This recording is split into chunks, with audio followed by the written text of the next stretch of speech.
ശബരിമല സ്വർണ്ണമോഷണത്തിൽ പ്രമുഖർ ഉൾപ്പെടെ 5 പേർ കൂടി ഉടൻ അറസ്റ്റിലായേക്കും. ദ്വാരപാളികളിലെ സ്വർണം മോഷ്ടിച്ച കേസിൽ 3 പേരും കട്ടിളപ്പാളികളിലെ സ്വർണം മോഷ്ടിച്ച കേസിൽ 2 പേരും ഉടൻ അറസ്റ്റിലാകും എന്നാണ് പുറത്തുവരുന്ന വിവരം.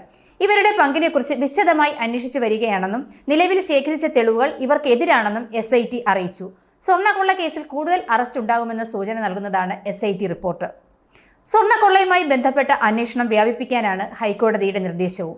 എന്നാൽ ഈ 5 പേരിൽ നിലവിലെ MLA മാരും മന്ത്രിമാരും ഉണ്ടാകുമോ എന്നതാണ് കേരളം ഉറ്റുനോക്കുന്നത്.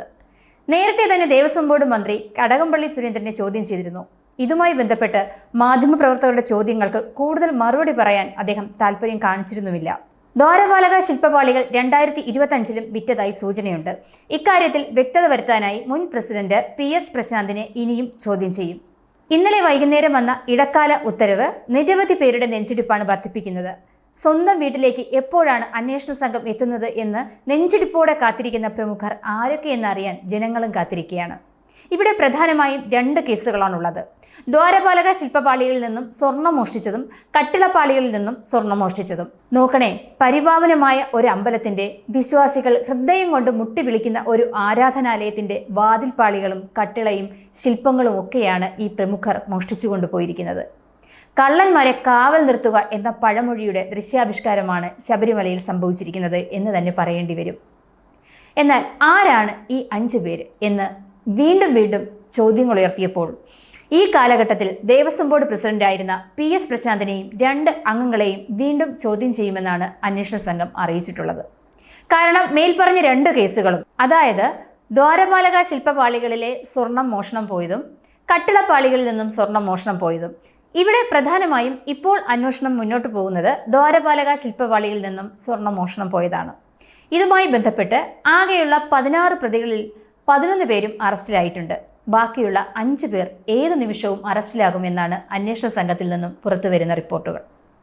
ഈ 5 പേരിൽ തന്നെ 3 പേര് അവരെയാണ് ദ്വാരപാലക ശില്പപാളികളിൽ നിന്നും സ്വർണം മോഷ്ടിച്ച കേസിൽ ഏറ്റവും അധികം സംശയത്തിൻ്റെ മുൾമുനയിൽ നിർത്തിയിരിക്കുന്നത്. അത് ആരൊക്കെയാണ്?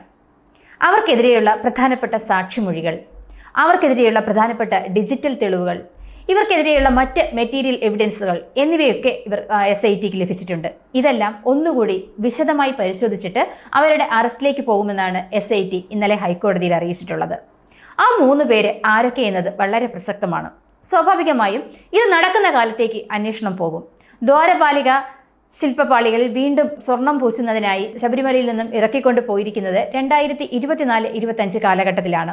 2019 ഉണ്ണികൃഷ്ണൻ പോറ്റി ദ്വാരപാലക ശില്പപാളികളിൽ സ്വർണം പൂശുന്നതിനായി പുറത്തു കൊണ്ടുപോയി തിരികെ കൊണ്ടുവന്ന ശേഷം ഇപ്പറയുന്ന 2024-25 വീണ്ടും കൊണ്ടുപോകുന്നത്. ഇത് വിജിലൻസ് സാക്ഷ്യപ്പെടുത്തിയിട്ടുള്ളതുമാണ്. അതുകൊണ്ട് തന്നെ ആ സമയത്തെ ദേവസ്വം ബോർഡ് പ്രസിഡന്റ്, അപ്പോഴുള്ള ദേവസ്വം ബോർഡ് അംഗങ്ങൾ എന്നിവരിലേക്ക് SIT കൃത്യമായി വിരൽ ചൂണ്ടുകയാണ്. അതായത് PS പ്രശാന്തിനെ 2 തവണ ചോദ്യം ചെയ്തെങ്കിലും ഇനി 3-ാം തവണ വീണ്ടും ചോദ്യം ചെയ്യും. ഇത് പക്ഷേ നിർണായകമാകും. കൂടാതെ ബോർഡ് അംഗങ്ങളായ CPIയുടെ അടക്കമുള്ള നേതാക്കളെയും ചോദ്യം ചെയ്യും.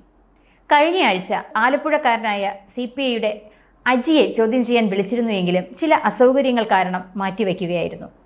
ഈ ആഴ്ച എന്തായാലും CPIയുടെ അടക്കമുള്ള ഈ 2 അംഗങ്ങളെയും ചോദ്യം ചെയ്യും എന്നാണ് അറിയുന്നത്.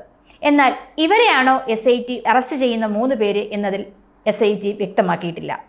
എന്തു തന്നെയായാലും ശബരിമല സ്വർണ്ണമോഷണത്തിൽ സംസ്ഥാനം ഭരിക്കുന്ന ഒരു രാഷ്ട്രീയ പാർട്ടിയുടെ നേതാക്കൾ വരിവരിയായി ജയിലിലാകുന്നത് കണ്ടുകൊണ്ടിരിക്കുകയാണ് കേരളം.